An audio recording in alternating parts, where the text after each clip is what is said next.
Hi everyone. I recently got a question from @DoUntoOthers where they were curious about chord inversions and how they work, and I thought that would be a good video to make. So I'm going to do that here. What you've got on the page in front of you are three different chords, and let me play them for you first, and I'll play them from low to high. Here's the first chord, the second one, and the third one. Okay, and so all of these chords are C major chords. They have the notes C, E, and G in them. The first one, we have a C in the bass, and then G in the middle, E on top. The second one, E is down in the bass, G in the middle, and then C on top. And then the last one here, G in the bass, C in the middle, E on top. They're all C, E, G chords. They're all C major chords.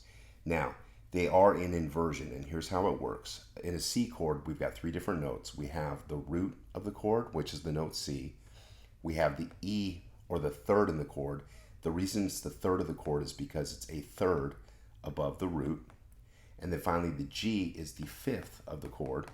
The reason why it's the fifth is because it's a fifth above the root. So our chords that we're dealing with here, they have a root, and we'll call that one, a third of the chord, and then a fifth, okay? Chords are stacked in thirds, so we have like 1, 3, 5 in most of our chords, okay? And so here we have a C major chord, and in terms of an inversion, what is it? Well, it's just what note is the lowest sounding note. When a C is down in the bass, this is the root position because the root of the chord is the lowest sounding note. So this chord here, technically, it's not in inversion. It's in root position. The second chord I wrote has an E in the bass.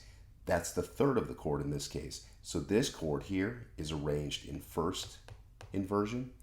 And then finally this one with the G in the bass, this is the fifth of the chord down in the bass. So this chord is in second inversion. And that's basically it. An inversion of a chord, it just has to do with the lowest sounding note. The root of the chord can be in the bass, that would be in root position. The third of the chord can be in the bass, that's in first inversion.